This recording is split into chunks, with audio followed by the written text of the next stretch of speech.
Buenas noches, vamos a continuar con las sesiones de nuestro curso de semiología médica y hoy día vamos a hablar de auscultación pulmonar. Soy el docente Renato y comenzamos. Muy bien, chicos, para auscultar un pulmón, lo que debemos de realizar es una serie de pasos. Todo en semiología sigue pasos. En este caso, la técnica auscultatoria para los pulmones comienza por decirle al paciente que se siente. Una vez que el paciente esté sentado, se le va a quitar la prenda que esté cubriendo su tórax. Idealmente tiene que quitarse el polo para que nosotros podamos hacer la auscultación de una forma más sencilla y también de una forma que podamos nosotros ubicar con mayor exactitud las referencias anatómicas que nos sirven para hacer el examen de auscultación de pulmones. Le vamos a decir que mientras nosotros vamos auscultando, vamos colocando la campana en su pecho, cada vez que sienta que nosotros hemos colocado esa campana, comience a realizar una ventilación lenta y profunda, con la boca abierta. En este caso, un ejemplo. Señor, por favor, cada vez que sienta la campana de este estetoscopio, inspire y expire profundamente, con la boca abierta. Y vas pasando de punto a nivel del tórax, dependiendo de dónde quieras auscultar. ¿Dónde debemos comenzar? Puedes comenzar tanto en la cara anterior como en la cara posterior. Es indistinto. Pero lo que sí debes de realizar es, comenzar por los ápices pulmonares y poco a poco comenzar a descender hacia las bases. Pero ojo, este descenso, muy bien, disculpen, corregí una dificultad con la conexión. Este descenso, como te estaba mencionando, tiene que ser simétrico. ¿Bien? Tiene que ser simétrico y alternante. De tal manera que, por ejemplo, analizamos el ápice pulmonar del pulmón izquierdo y luego nos pasamos al ápice pulmonar del pulmón derecho. Luego bajamos en el mismo pulmón derecho hacia un espacio intercostal y luego evaluamos el mismo espacio intercostal pero en el pulmón contralateral. Y siempre tenemos que realizar este proceso porque nosotros tenemos que evaluar la presencia de ruidos pulmonares de forma simétrica. Tiene que escucharse igual en ambos lados a la vez. ¿Bien? Y si encontramos alguna normalidad, entonces eso tenemos que reportarlo en nuestras historias clínicas. Entonces nunca olvides estas características. El examen es simétrico y alternante. Por otro lado, también, así como hemos evaluado la cara anterior y posterior, debemos evaluar las caras laterales. Y para esto le vamos a solicitar al paciente que eleve los brazos, pero que los eleve en un ángulo de 90 grados como está haciendo el niño que observamos aquí. En esta imagen en realidad está mal. ¿Por qué? Porque cuando elevas los brazos vas a generar una distorsión de los puntos anatómicos referenciales que nos permiten identificar la delimitación de los lóbulos pulmonares cuando nosotros hacemos el examen lateral. Lo recuerdas, ¿verdad? Existen referencias anatómicas como por ejemplo el inicio de la cuarta, sexta costilla y en este nivel la vértebra torácica T3 que delimitaban dónde comenzaba en este caso en el pulmón del lado derecho y dónde terminaba el lóbulo superior, el lóbulo medio y el lóbulo inferior. Lo debes de repasar, es cuestión de que revises un poco la anatomía. Y lo mismo para el pulmón del lado izquierdo. Hay referencias anatómicas y para no alterar estas referencias anatómicas, por eso es de que no debes elevar los brazos de esta forma. Elévalos siempre en 90 grados. Le mencionas al paciente que con sus manos cubra sus orejas. Otra cosa que me olvidé de decirte aquí. Cuando vamos a auscultar la cara posterior, en este caso, la cara posterior, también hay que darle una indicación al paciente. Le vamos a dar la indicación que con su mano derecha se cubra la oreja izquierda y con su mano izquierda se cubra la oreja derecha. ¿Con qué propósito? Con el propósito de generar retracción escapular, que las escápulas se vayan hacia los lados y nosotros tengamos mayor espacio para poder realizar la examinación y por ende una mejor auscultación. No lo olvides, ¿bien? Finalmente, un pequeño detalle. Si vas a evaluar a un paciente anciano, acuérdate de que este examen puede llegarle a ocasionar mareos. ¿Esto por qué? Porque continuamente le vamos a estar diciendo a nuestro paciente, por favor, inhale y exhale, inhale y exhale, inhale y exhale. Y en los pacientes ancianos que pueden tener cierto grado de deterioro a nivel de los quimiorreceptores o deterioro de la función pulmonar, podemos causar de que estos disminuyan súbitamente la cantidad de CO2 que lleven en sangre, pudiendo llegar a precipitar una alcalosis respiratoria. ¿Bien? Y esto subsecuentemente lo va a ocasionar mareos al paciente. Por eso siempre hay que ser rápidos y eficaces. Vamos a pasar a evaluar cada uno de los ruidos que podemos encontrar dentro de la auscultación de los pulmones, los cuales se clasifican en 3 grupos. El primer grupo son los ruidos fisiológicos, los que son producidos por la entrada y salida del aire de los pulmones. O sea, cuando inhalas y exhalas se produce un ruido. Eso lo podemos detectar con nuestro estetoscopio. En este caso, vamos a encontrar 4 tipos de ruidos fisiológicos. Tenemos a la respiración laringotraqueal, la respiración bronquial, la respiración broncovesicular y el murmullo vesicular. Y estos reciben su respectivo nombre por las estructuras anatómicas donde nosotros vamos a colocar el estetoscopio. En este caso vamos a empezar por la respiración bronquial y por ello te invito a ver el siguiente video. Presta atención en dónde está el estetoscopio. Mira, está por encima del esternón. Bien, acuérdate que por encima del esternón, justo por ahí, la tráquea estaba llegando hacia su porción más terminal y se iba a dividir en los bronquiolos. Y vamos a escuchar cómo se escucha el ruido.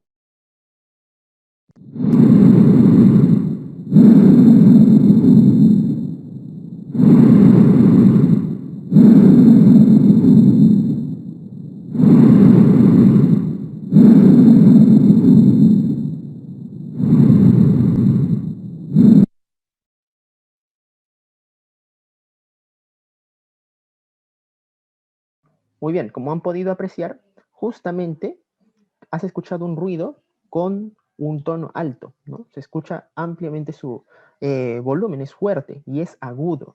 Y lo hemos evaluado por encima del esternón, por eso se denomina respiración bronquial, porque aquí justamente la tráquea se va a dividir en los 2 bronquios, no lo olvides.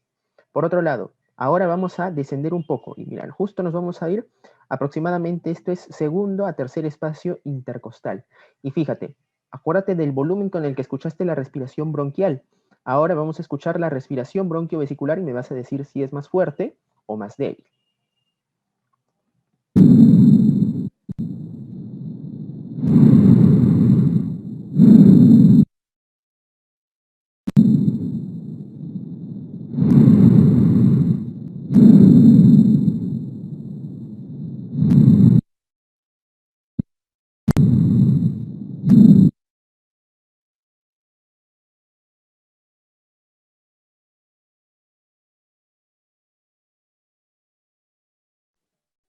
Micro docente Renato. Sí, disculpa. Sí, justamente estaba terminando de colocar. Muy bien, como le estaba comentando, aquí, ¿cuál es el detalle de la respiración broncovesicular? Notaste de que el volumen descendió un poco. El volumen está con una intensidad y tono intermedio. Lo escuchamos en el primer, segundo espacio intercostal, ¿no? Justo lateral al esternón, y si te pones a escucharlo con mayor detenimiento, va a predominar la expiración.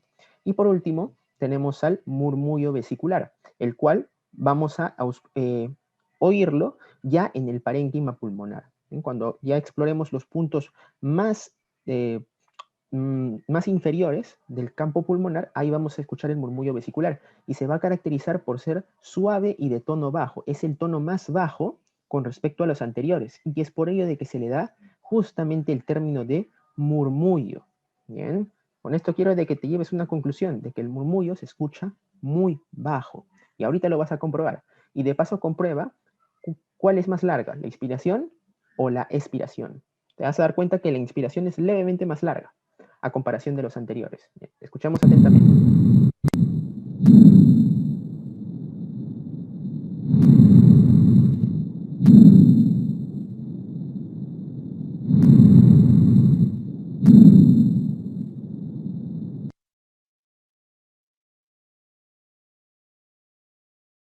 Muy bien, el último ruido es la respiración laringotraqueal, que no hemos colocado aquí en el video. Esta se explora a nivel del cuello, ¿bien? Se coloca el estetoscopio en la tráquea a nivel del cuello y se va a caracterizar por ser mucho más alta que la respiración bronquial. Bien, el tono es más fuerte, el tono es alto y es de volumen mucho más fuerte. Muy bien. ¿Cuál es el más importante de los cuatro y el que comúnmente se evalúa en las prácticas hospitalarias? Es el murmullo vesicular. Nuestro murmullo vesicular, recuerda que debe de ser de tono bajo y suavecito, ¿no? Y podemos encontrar casos en el que el murmullo se encuentre aumentado y casos en el que el murmullo se encuentre disminuido o incluso abolido. ¿Cuándo aumenta el murmullo vesicular? Por ejemplo, en una taquipnea compensatoria. Imagínate de que solo tienes un pulmón funcionando y el pulmón del lado contrario ha sido totalmente colapsado, una telectasia masiva. ¿O qué pasa? Que el pulmón del otro lado se ha llenado, por ejemplo, está aplastado por líquido. Eso se le llama derrame pleural. Entonces, solo te va a quedar un pulmón y ese pulmón tiene que ser más trabajo. Y por ende, más trabajo recibe más aire y el aumento de aire va a hacer de que el murmullo vesicular aumente en volumen, básicamente porque está recibiendo mayor cantidad de aire. Esa es la taquipnea compensatoria en alteraciones del pulmón contralateral. Y también aquí tenemos a la respiración de Kussmaul, que ya la conoces, ¿no? Característica de la acidosis metabólica en la que los pulmones comienzan a desarrollar una respiración rápida, ¿no? Con un tope inspiratorio y una expiración súbita, ya la hemos compartido en la clase anterior, ¿no? En la que hablamos de patrones respiratorios. Y por otro lado tenemos al murmullo vesicular disminuido, el cual puede ser causado por una alteración de la producción del murmullo. Esto se ve, por ejemplo, en pacientes que hacen hipoventilación. Un ejemplo, un paciente que tenga algún daño en el diafragma. Recuerda que el diafragma es vital para que se produzca la insuflación, para que se produzca la inspiración. La contracción del diafragma permite la inspiración. ¿Qué pasa si el diafragma de un paciente se encuentra insuficiente? Se encuentra con algún proceso, por ejemplo, nervioso o problema muscular. Entonces los pulmones no van a poder insuflarse, no se va a dar la inspiración. Menos aire va a ingresar a los pulmones por cada inspiración y esto se va a traducir en un murmullo vesicular disminuido. Igual sucede en el enfisema, en el que hay una destrucción del parénquima pulmonar por diversas causas, en una atelectasia, ¿no? ¿Por dónde va a entrar, por dónde va a ingresar el aire si tenemos al pulmón colapsado? No se va a poder. Y también tenemos a la alteración en la transmisión. Recuerda de que el estetoscopio lo que hace es transmitirte el ruido que va a pasar por las vías aéreas. No es otra cosa más que un transmisor, es como colocar la oreja en el pecho del paciente. ¿Qué pasa si, por ejemplo, en un paciente obeso, que tiene curiosamente mayor cantidad de tejido celular subcutáneo debido a que tiene abundante grasa, vamos a observar de que va a haber una mayor barrera que impida la transmisión del sonido, ¿no? Por eso típicamente en estos pacientes observamos murmullo vesicular disminuido, pero no es porque la producción esté alterada, sino porque la transmisión está alterada. Y lo mismo sucede en pacientes que tengan un derrame pleural. ¿Qué pasa si el espacio pleural se llena de líquido? Eso va a ser una barrera para que el sonido del paso del aire por las vías aéreas no llegue fielmente hacia nuestro estetoscopio. Y por ende vamos a encontrar un murmullo vesicular disminuido. Y lo mismo pasa con el neumotórax, en el que el problema es básicamente la presencia de aire en el espacio pleural. Muy bien. Ahora hablemos de los ruidos agregados, también conocidos como ruidos adventicios o patológicos. Estos se pueden producir a distintos niveles. Por ejemplo, a nivel traqueal. ¿Qué pasa si nosotros tenemos una obstrucción a nivel de la tráquea? Lo que es conocido como, por ejemplo, estenosis traqueal. Entonces vamos a generar un ruido que se conoce como el estridor. ¿Bien? ¿Cuál es la causa del estridor? Puede ser una obstrucción de la tráquea o de la laringe. El sonido suele ser un silbido con un timbre muy alto y este va a estar presente tanto en inspiración como expiración. Vamos a escuchar.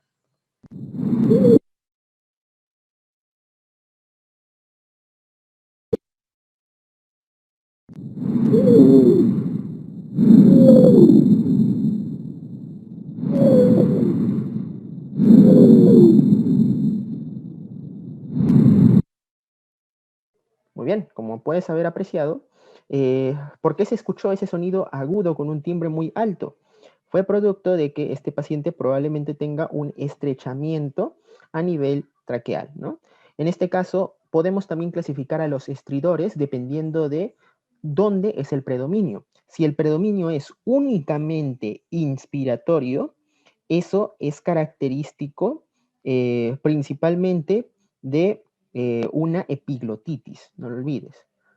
Si el predominio es únicamente expiratorio, eso nos está indicando de que posiblemente hay una parálisis de las cuerdas vocales. Y si el predominio es inspiratorio y expiratorio a la vez, como el ejemplo que hemos observado, esto es característico de una obstrucción a nivel de la glotis, generalmente o por causa alérgica o por causa de un cuerpo extraño que ha ingresado a la vía aérea superior.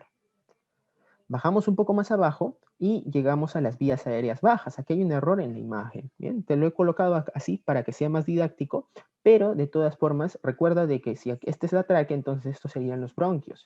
Y cuando nosotros hablamos de vías aéreas bajas, no nos estamos refiriendo a los bronquios, sino mucho más abajo, ¿no? A nivel de bronquioles terminales, por ejemplo, vamos a observar todavía músculo liso, ¿no? Considerable cantidad de músculo liso, el cual, si realiza un espasmo, ¿bien? O sea, esto se le conoce como broncoespasmo, cuando el músculo liso de los bronquios se contrae y por lo tanto disminuye la luz de los bronquios, entonces el sonido del ingreso del aire va a tener que pasar por una abertura más estrecha.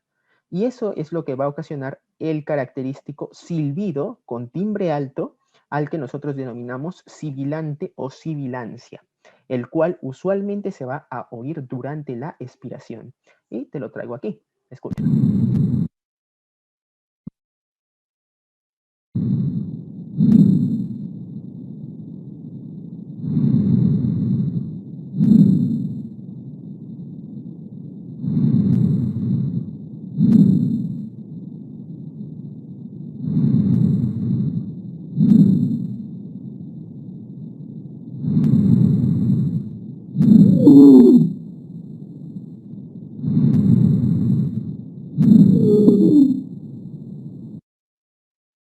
¿Escuchaste? Primero escuchamos dos ruidos normales y luego escuchamos una sibilancia. ¿Te diste cuenta? ¿No? Estaba justamente, en este caso, en los campos pulmonares inferiores y se caracteriza por qué la escuchamos principalmente en la expiración. ¿Cuál puede ser la causa de una sibilancia? Depende. Si esta sibilancia solo tiene un tono, esto nos indica que posiblemente hay un proceso neoplásico que está creciendo dentro del bronquio y por lo tanto obstruyendo su luz.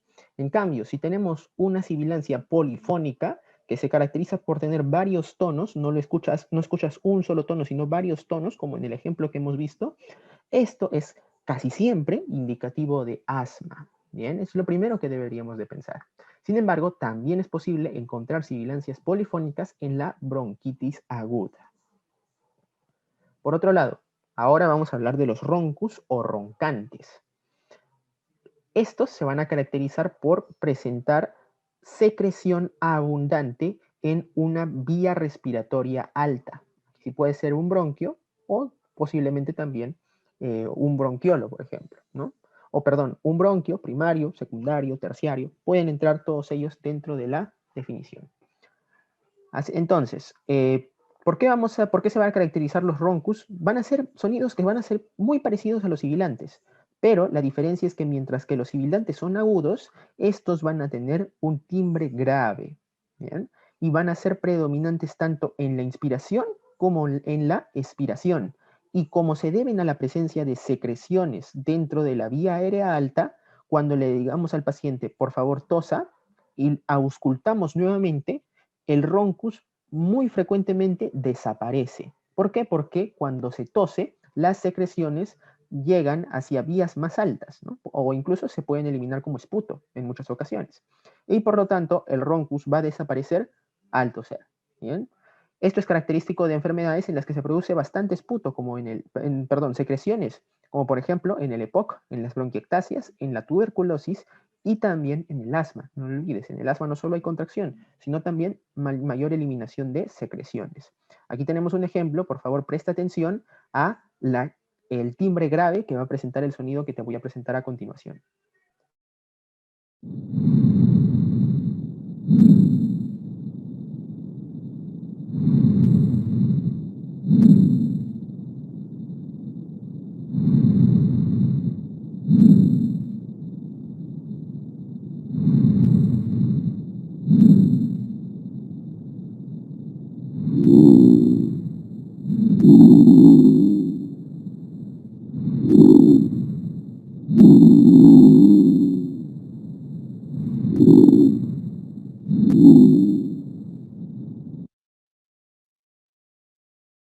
bien. ¿Detectaste? Un poco más grave a comparación del sibilante, ¿correcto? Si detectas esto tú debes de pensar en que el paciente tiene secreciones. Y hay que establecer el diagnóstico diferencial de todo lo que te puede causar secreciones a nivel de la vía aérea. Bien, chicos, vamos a ahora continuar. Vámonos ahora un poco más abajo, a las vías respiratorias, ahora las terminales, ¿no? Aquí podemos observar, por ejemplo, un alveolo pulmonar y aquí saliendo del alveolo pulmonar el conducto alveolar. Y fíjate, el alveolo pulmonar establece finalmente la comunicación de la vía aérea con los capilares sanguíneos que están presentes en los espacios interalveolares. Entonces, puede suceder también de que en estos alveolos, o mejor dicho, toda la vía final de la vía aérea sea ocupada por un material.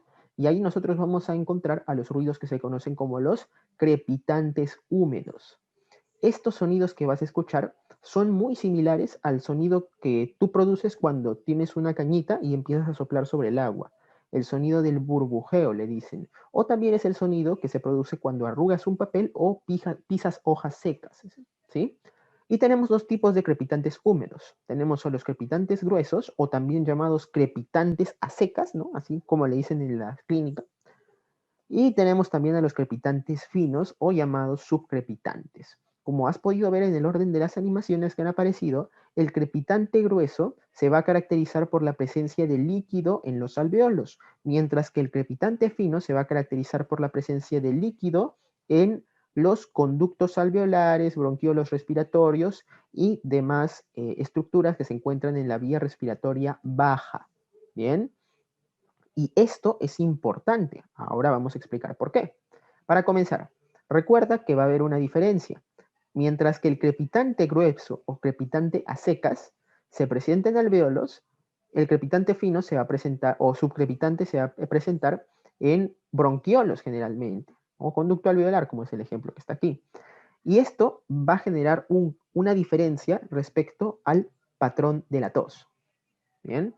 En este caso, el crepitante fino, con la misma lógica que el roncus, va a poder modificarse con la tos, porque al toser se van a poder eliminar estas secreciones. Sin embargo, el crepitante grueso no va a tener la misma suerte. Si tú tienes líquido dentro de los alveolos, que puede ser de muchas causas, a pesar de que tú hagas el mayor esfuerzo a la hora de toser, no vas a poder eliminar el contenido que está dentro de los alveolos. Por ello es de que es una muy buena forma de poder diferenciarlos, al menos semiológicamente. ¿Bien? Y además van a tener también patrones distintos con la inspiración y la expiración. El crepitante, y esto recuérdalo muy bien, suele ocurrir al final de la inspiración. ¿Por qué? Porque de por sí los crepitantes son el sonido que se produce por la llegada del aire que va a chocar con una interfaz líquida. El aire, al llegar aquí, al agua, entonces lo que va a ocasionar es un ruido, ¿bien? Y como precisamente el aire está llegando durante la inspiración por toda la vía aérea y la última estructura a la que llega es al alveolo pulmonar, es por ello de que el sonido se va a generar al final de la inspiración y luego el aire va a salir y va a entrar en contacto por última vez con la interfaz aire líquido y es por ello de que el crepitante se produce al inicio de la expiración. ¿Bien? Y siguiendo la misma lógica, si el líquido está acumulado dentro de las vías respiratorias bajas, conducto alveolar, como el ejemplo que está aquí, entonces se va a modificar este patrón. De esta forma, el subcrepitante va a estar en la mitad de la inspiración y en la mitad de la expiración. ¿Bien? Puedes decirlo también ruido mesoinspiratorio y mesoexpiratorio. Finalmente, ¿qué puede causar, por ejemplo, un crepitante grueso? Ya te mencioné de que es debido a la presencia de líquido. Y este líquido puede ser, por ejemplo, agua o moco, como en la insuficiencia cardíaca, puede ser pus, como en una neumonía o en una bronquiectasia, o puede ser sangre, como en el caso de una tuberculosis, en un cáncer o en un tromboembolismo pulmonar. Y el líquido que está aquí, por ejemplo, en conductos alveolares que causa crepitantes finos, ¿por qué puede ser causado? Ah, muy bien. Ahí puede ser causado por una bronquitis aguda o una bronquitis crónica o también por una bronquiectasia. Vamos a escuchar un ejemplo de crepitante. Presta bastante atención. Sobre todo al sonido, ¿no? Escucha muy bien de que se escucha como un burbujeo, como pisar hojas secas.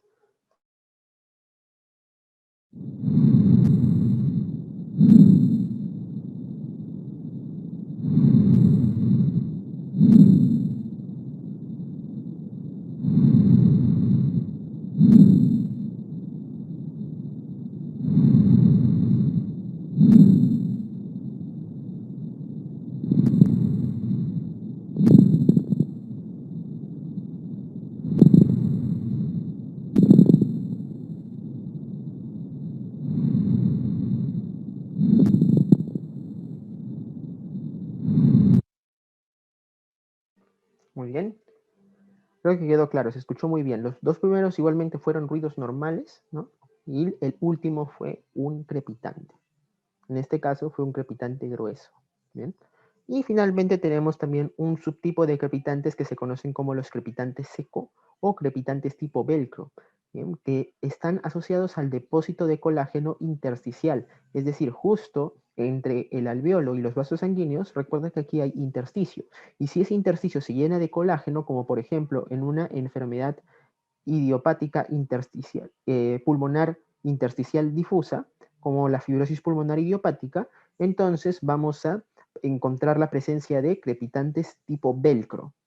Esto, ¿sabes cómo suenan? Anótalo. Es un sonido muy parecido a cuando tú sacas un pega-pega, ¿no? El famoso pega-pega, tú lo despegas y va a sonar así, como vamos a escuchar a continuación. Igualmente, es un ruido que va a predominar principalmente durante la inspiración. Presta mucha atención.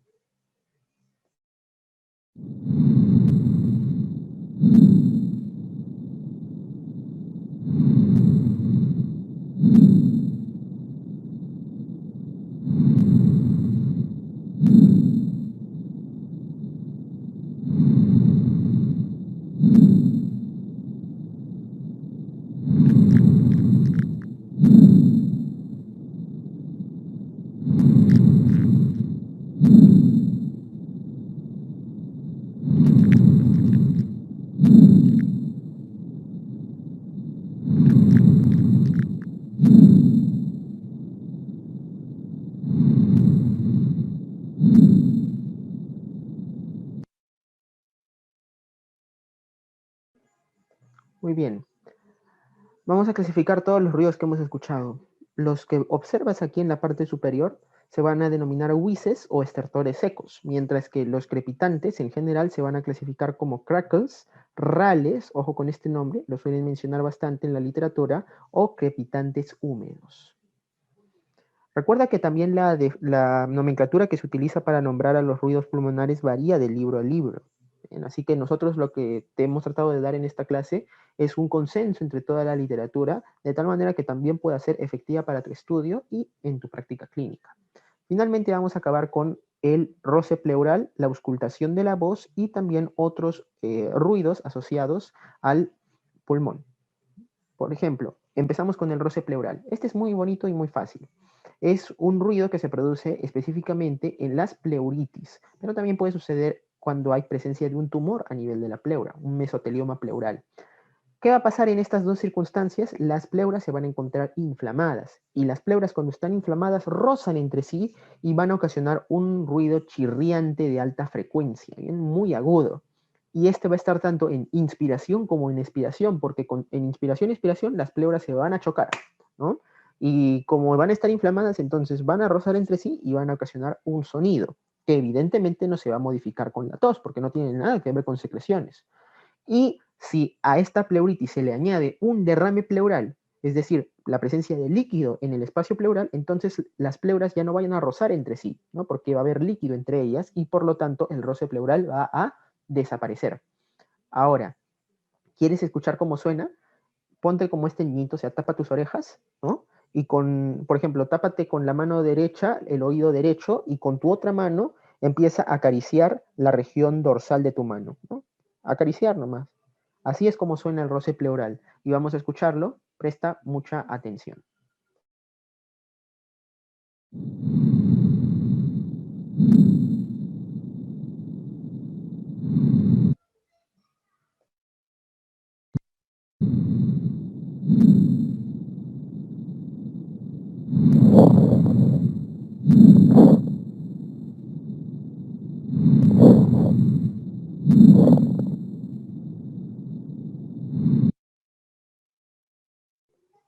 Muy bien.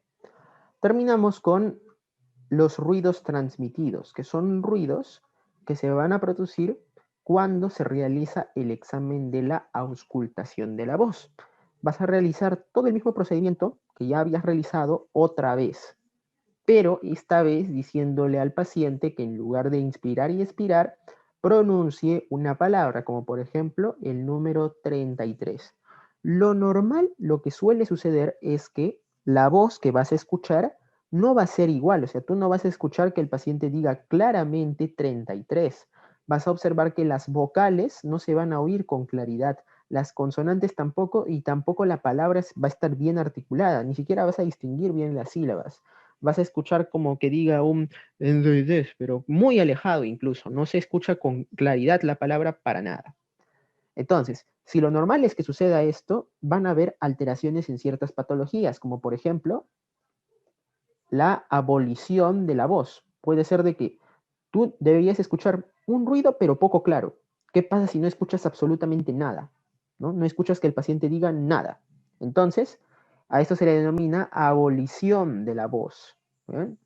Y se va a caracterizarse, ¿por qué se va a explicar? Se va a explicar porque en algún lugar de las vías aéreas hay una obstrucción. O también puede ser de que hay algo en el espacio pleural que esté impidiendo de que se transmita la voz desde las vías aéreas hacia la campana con la que tú estás haciendo el procedimiento de auscultación.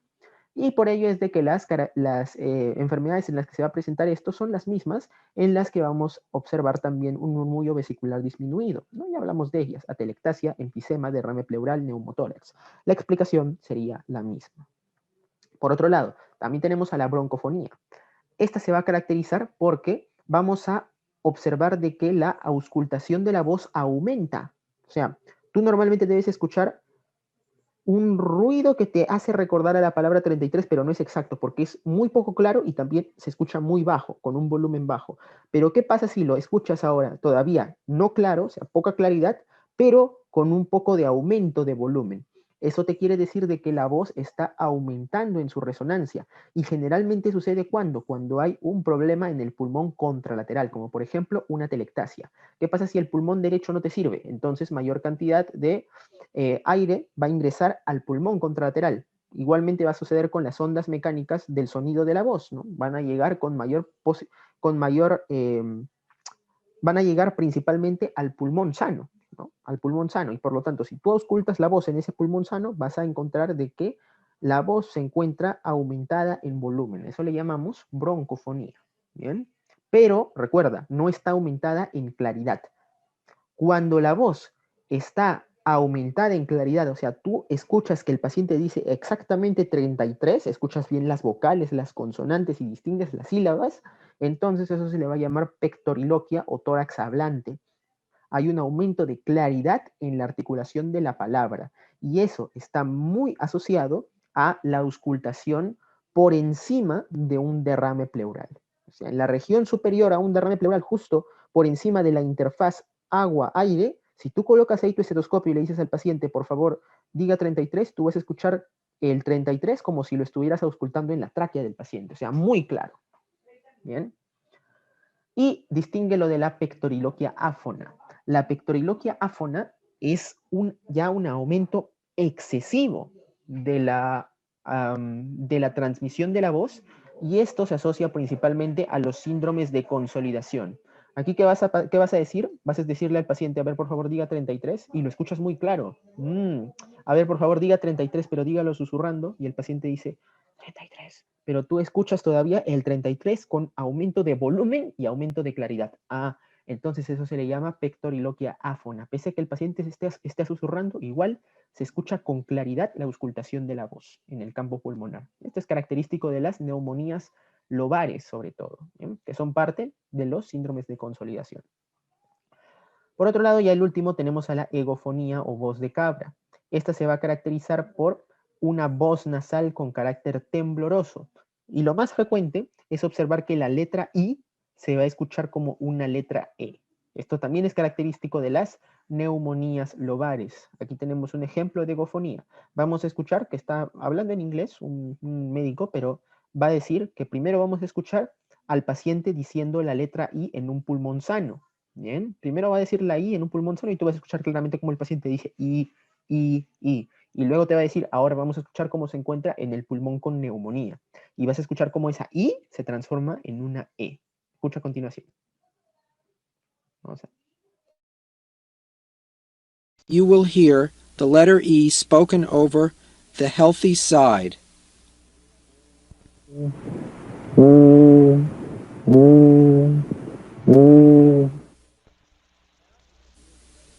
Now you will hear the letter E spoken over the area of consolidation.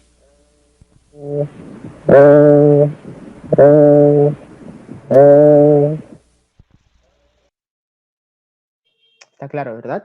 Se escuchó claramente. Primero dijo I y luego dijo E, pero no es que en los dos está diciendo I el paciente, solo que en el segundo caso, en el pulmón con neumonía, esa I se transforma en una E producto del efecto que se produce por el choque de las vibraciones vocales en la interfaz aire y agua y la transmisión evidentemente que se va a generar alterada hacia nuestro estetoscopio.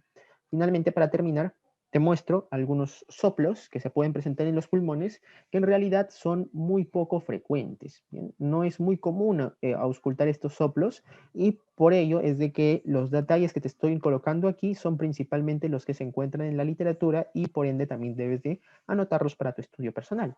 Tenemos primero el soplo tubárico, que no es otra cosa que tú estás en el parénquima pulmonar, por ejemplo, en los campos pulmonares bajos auscultando, y tú deberías escuchar ahí el murmullo vesicular, pero en lugar de murmullo vesicular, que suele ser bajo, por eso se llama murmullo, en lugar de eso escuchas respiración laringotraqueal, por ejemplo, o respiración bronquial, que son sonidos más altos. Y curiosamente esos sonidos se imitan pronunciando la letra A. ¿Eso qué te quiere decir? Eso es sugestivo de un síndrome de consolidación, una neumonía, por ejemplo. ¿Bien? Por otro lado, tenemos al soplo anfótero, que es descrito como el soplo que tú realizas en una botella. Estoy seguro de que en algún momento lo has hecho, ¿no? Esto está asociado al neumotórax espontáneo, ¿no? Tú tienes en este caso una bula, que es una concentración de aire dentro de tu pulmón, y de un momento a otro se rompe. Y el aire que estaba ahí contenido pasa al espacio pleural, ¿no? Neumotórax. Y poco a poco ese aire va a tener que reabsorberse y va a comenzar a entrar al pulmón y ese paso del pulmón, perdón, ese paso del espacio pleural del aire nuevamente hacia el pulmón va a generar precisamente este ruido similar al que se produce cuando tú soplas una botella y eso se denomina soplo anfótero. Después tenemos al soplo cavernoso, el cual es la auscultación de un ruido a nivel de una caverna, por eso se llama cavernoso. ¿Qué es una caverna? Es literalmente un hueco dentro del pulmón. ¿Y por qué hay un hueco dentro del pulmón? Porque ahí no, había parénquima pulmonar que ha sido destruido, por ejemplo, por una tuberculosis, por un absceso o por una hidatidosis. ¿Bien? Y bueno, el paciente tomó su tratamiento y todos esos gérmenes fueron eliminados, pero el hueco quedó porque, bueno, pues no pudo haber regeneración pulmonar. Entonces, si tú auscultas ahí, tú vas a escuchar un ruido que se imita pronunciando la letra O. A eso lo denominamos soplo cavernoso. Y por último, tenemos al soplo pleural, ¿bien? Que es la auscultación de un pulmón justo en la interfaz líquido-aire de un derrame pleural. ¿Bien? En este caso, el derrame pleural, ya sabes, está acumulándose en el espacio pleural, aplastando al pulmón, y lo que te queda de pulmón, ahí si tú auscultas, justo en ese espacio, entre el derrame y el pulmón que te queda, tú vas a escuchar un ruido que es similar a una E. Y a ese le denominamos ruido, soplo pleural. Muy bien, chicos, eso era todo lo que quería compartirles el día de hoy. Vamos a dar tiempo para unas cuantas preguntas.